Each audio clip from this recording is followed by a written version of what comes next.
नमस्कार दोस्तों, स्वागत है आप सभी का आपके अपने YouTube चैनल पर। दोस्तों, आज हम लोग बात करने वाले हैं जो आपका सुपर टेट का सिलेबस है, पाठ्यक्रम है, उसके बारे में। कौन कौन से सब्जेक्ट आते हैं और उस सब्जेक्ट में क्या क्या पूछा जाता है, उस टॉपिक में, उस सब्जेक्ट में कौन कौन से टॉपिक आते हैं, उसके बारे में आज हम लोग चर्चा करेंगे। दोस्तों, ये सिलेबस जो है वो 2019 में जो एग्ज़ाम हुआ था 69,000 शिक्षक भर्ती का, ये उसका सिलेबस है। आने वाली भर्ती का विज्ञापन किस तरह से आता है, ये उस पर निर्भर करेगा। क्या सिलेबस चेंज होता है या यही सिलेबस रहेगा, ये आने वाली भर्ती पर, आने वाले विज्ञापन पर निर्भर करेगा। फ़िलहाल जो अभी तक सुपर टेट का एग्ज़ाम हुआ है वो उसका सिलेबस हम आप लोगों को बता दे रहे हैं। उसके अकॉर्डिंग अभी आप लोग पढ़ाई कर सकते हैं। और अगर सिलेबस चेंज होता है या और परीक्षा में कुछ बदलाव होता है तो फिर आप लोगों को सूचना दी जाएगी। वो विज्ञापन पर निर्भर करेगा। फिर विज्ञापन आएगा तो। चलिए दोस्तों, बिना देर किए हुए शुरू करते हैं। परिषदीय प्राथमिक विद्यालयों में सहायक अध्यापक के रिक्त पदों पर नियुक्ति के संबंध में प्रस्तावित शिक्षक भर्ती परीक्षा की विषय वस्तु। फिलहाल अभी कोई भर्ती नहीं आई है। भर्ती आने की संभावना प्रबल है। अभी आज ही नए बेसिक शिक्षा मंत्री बनाए गए हैं तो उम्मीदें उनसे बड़ी हैं। एक बड़ी भर्ती की संभावना है कि आप लोगों के लिए एक बड़ी भर्ती आ जाए। चलिए दोस्तों, शुरू करते हैं।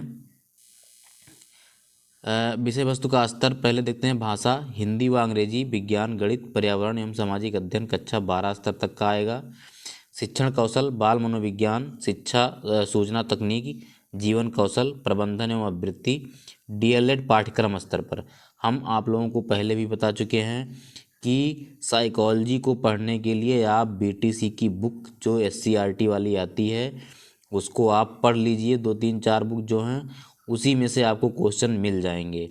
बाकी और बुक जो आप पढ़ते हैं वो उसमें क्वेश्चन आपको रहता है, लेकिन वो क्वेश्चन बाद में काम आते हैं। पहले आप बुक जब पढ़े रहेंगे सही से तो वो क्वेश्चन अपने आप आपके दिमाग में आते जाएंगे। इसलिए बुक को सबसे ज़रूरी है कि बुक को आप सबसे सही तरीके से पढ़ें, क्योंकि क्वेश्चन उसी में से बनते हैं डीएलएड पाठ्यक्रम स्तर के। तो दोस्तों देखते हैं। चलिए सबसे पहले है आपका लैंग्वेज। पहले क्या है? लैंग्वेज, भाषा। अब भाषा में आपको दोस्तों ये आपका 40 नंबर का है। कितने नंबर का है? 40 नंबर का है। इसमें से आपको क्या करना है, जब तक आप नंबर को बांट करके नहीं पढ़ेंगे तब तक सही से आपकी तैयारी नहीं हो पाएगी। आप 40 नंबर के लैंग्वेज को, जिसमें 20 नंबर की हिंदी आती है, 20 नंबर की क्या आती है? हिंदी, और 10 की आती है इंग्लिश, और 10 की आती है संस्कृत। इस तरह से आती है। तो अगर ये आप सब्जेक्ट तैयार कर ले गए, जिसमें क्या आता है? व्याकरण एवं अपठित गद्यांश, पद्यांश, ग्रामर, कंप्रहेंशन, इतनी सारी चीज़ें आती हैं जो इंटर लेवल तक के स्तर की आती हैं। अगर इंटर का ग्रामर आपने सही से पढ़ लिया तो आपको इंग्लिश में कोई दिक्कत नहीं होगी। हिंदी भी वैसे ही होती है। संस्कृत भी आप लोग जान ही रहे हैं, ग्रामर ही आएगा ज़्यादा, उसमें से और ज़्यादा कुछ नहीं पूछता है। तो इसमें आप 40 नंबर में से आप 35 नंबर, 36 नंबर आराम से ला सकते हैं। मतलब 35 नंबर से ऊपर ला सकते हैं अगर आपने अच्छे से तैयारी कर ली तो। और अगला है दोस्तों विज्ञान। दूसरे नंबर पे क्या है? साइंस। साइंस आता है आपका 10 नंबर का। तो इसमें है दैनिक जीवन में विज्ञान, गति, बल, ऊर्जा, दूरी, प्रकाश, ध्वनि, जीवों की दुनिया, मानव शरीर, स्वास्थ्य, स्वच्छता एवं पोषण, पर्यावरण एवं प्राकृतिक संसाधन, पदार्थ एवं पदार्थ की अवस्थाएं, वही ठोस द्रव गैस, अम्ल, क्षार एवं लवण, धातु और अधातु। इतनी सारी चीज़ें जब आप पढ़ेंगे तब आपको 10 नंबर के क्वेश्चन आएंगे उसमें से। तो दोस्तों, तैयारी करने के लिए आपके पास समय है। अभी भर्ती अभी नहीं आई है, बहुत समय है। तब तक आप लोग सारी चीज़ों को पढ़ते हुए, नोट्स बनाते हुए, जो भी आप पढ़िए उसको नोट्स ज़रूर बनाते रहिए, जिससे आपको फ्यूचर में जब भर्ती आ जाए तो फिर उस चीज़ को दोहराना ना पड़े। बस उसी चीज़ को आप रिवाइज कर लीजिए, जो आपने पढ़ा था, जो आपने नोट्स बनाया था। नहीं तो फिर से आपको पढ़ना पड़ेगा उसी चीज़ को। और जब एक बार नोट्स बनाए रहेंगे तो उसी नोट्स को एक बार देखेंगे, तुरंत फट से याद आ जाएगी सारी चीज़ें। अगला है दोस्तों गणित। अंकीय क्षमता, गणितीय संक्रियाएं, दशमलव, स्थानीय मान, भिन्न ब्याज लाभ हानि प्रतिशत विभाज्य गुणनखंड एकिक नियम सामान्य बीजगणित क्षेत्रफल औसत आयतन अनुपात सर्वसमीकाएं सामान्य ज्यामिति सामान्य सांख्यिकी। इतनी सारी चीज़ें हैं। इतनी सारी चीज़ें जब आप पढ़ेंगे तो आपको 20 नंबर के क्वेश्चन आएंगे उसमें से। अब बहुत लोगों का मैथ सही नहीं होता है, तो उसके लिए आप परेशान ना हो। जिनका मैथ नहीं सही है वो भी अच्छे नंबर ला सकते हैं। 20 नंबर का ही मैथ आता है, ज़्यादा नहीं आता है। उनके लिए एक अलग से वीडियो हम बनाएंगे क्या करना है मैथ वालों को। अगला है दोस्तों, अगला है पर्यावरण एवं सामाजिक अध्ययन। अब इसमें देखिए क्या करना है। पर्यावरण एवं सामाजिक अध्ययन का सिलेबस बहुत ब्रॉड होता है। इसमें आपको क्या करना है, पृथ्वी की संरचना, नदियाँ, पर्वत, महाद्वीप, महासागर व जीव, प्राकृतिक संपदा, अक्षांश और देशांतर, सौर मंडल, भारतीय भूगोल, इतनी सारी चीज़ें आपकी देखिए पर्यावरण के अंतर्गत इतनी सारी चीज़ें आएंगी। अब आप इसमें से प्रत्येक टॉपिक को पढ़ करके नोट्स बना लीजिए, सबसे बढ़िया है, और उसी को बाद में रिवाइज कर लीजिए। इससे अच्छा और कुछ नहीं हो सकता है। नहीं तो अगर पूरा पढ़ने पर्यावरण पूरा पढ़ेंगे तो बहुत विस्तार है, बहुत टाइम लग जाएगा आपको। उसके बाद है आपका भारतीय इतिहास में केवल दो ही टॉपिक है, भारतीय स्वतंत्रता संग्राम और भारतीय समाज सुधारक, दो ही टॉपिक है इसमें। और उसके बाद फिर सिविक्स आ जाता है आपका, भारतीय संविधान, हमारी शासन व्यवस्था, ये दोनों आ जाएंगी सिविक्स में। यातायात एवं सड़क सुरक्षा, भारतीय अर्थव्यवस्था एवं चुनौतियाँ, हमारी सांस्कृतिक विरासत, पर्यावरण संरक्षण, प्राकृतिक आपदा एवं प्रबंधन, ये सारी चीज़ें आपको पढ़नी हैं। इतनी इतनी टॉपिक पढ़ेंगे तो आपको 10 नंबर के क्वेश्चन मिलेंगे। तो इसलिए अपनी तैयारी बेहतर रखें आप लोग। अगला है दोस्तों शिक्षण कौशल। अब शिक्षण कौशल में क्या है, शिक्षण की विधियाँ हैं एवं कौशल, शिक्षण अधिगम के सिद्धांत। शिक्षण अधिगम के सिद्धांत आप फर्स्ट सेमेस्टर की बुक से पढ़ सकते हैं। वर्तमान भारतीय समाज एवं प्रारंभिक शिक्षा, समावेशी शिक्षा, प्रारंभिक शिक्षा के नवीन प्रयास, शैक्षिक मूल्यांकन एवं मापन, आरंभिक पठन कौशल, शैक्षिक प्रबंधन एवं प्रशासन, इतनी सारी चीज़ें हैं। इतनी सारी चीज़ें जो बीटीसी में सही से पढ़ा है, इसमें आपको फिर छूने की ज़रूरत ही नहीं है। बीटीसी का अगर आपने क्लास सही से किया है, या अगर आपने क्लास नहीं भी किया है तो बीटीसी की सारी बुकें आप पढ़ लीजिए। शिक्षा साइकोलॉजी में आपको कोई दिक्कत होगी ही नहीं।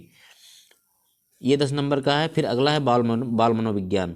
इसमें है पहला वैयक्तिक भिन्नता, बाल विकास को प्रभावित करने वाले कारक, सीखने की आवश्यकता की पहचान, पढ़ने के लिए वातावरण का सृजन करना, सीखने के सिद्धांत तथा कक्षा शिक्षण में इनकी व्यवहारिक उपयोगिता एवं प्रयोग, दिव्यांग छात्रों की विशेष व्यवस्था, ये 10 नंबर का है। तो बाल मनोविज्ञान वाली जो फर्स्ट सेमेस्टर की बुक है उसको आप अगर आपने सही से पढ़ा है तो कोई दिक्कत ही नहीं है, अच्छे से अगर आपने पढ़ा है। अगला है दोस्तों सामान्य ज्ञान समसामयिक घटना। ये आपका बड़ा फैक्टर हो जाता है आपके नंबर बढ़ाने में। 30 नंबर का आता है दोस्तों। 30 नंबर में अगर आपने अच्छे से करंट अफेयर को तैयार किया है तो आपका 25 से ऊपर। मेरा तो 30 नंबर में 28 नंबर सही था, मैं अपना बता रहा हूँ, मेरा 30 में 28 सही था। बहुत अच्छी तैयारी हमने करी थी समसामयिक घटनाओं की, सामान्य ज्ञान की। तो इसलिए इसको आप ये तैयारी ऐसी है जब जब तक आप इसको रेगुलर नहीं पढ़ेंगे तब तक आप सही तैयारी नहीं कर पाएंगे। तो इसके लिए आपको ज़रूरी है कि आप रेगुलर इसको पढ़ते रहें। हम आप लोगों को डेली का करंट अफेयर प्रोवाइड कराएंगे, 1-2 दिन में शुरू कर देंगे। डेली करंट अफेयर आपको मिलता रहेगा एक वीडियो। अगला है दोस्तों तार्किक ज्ञान।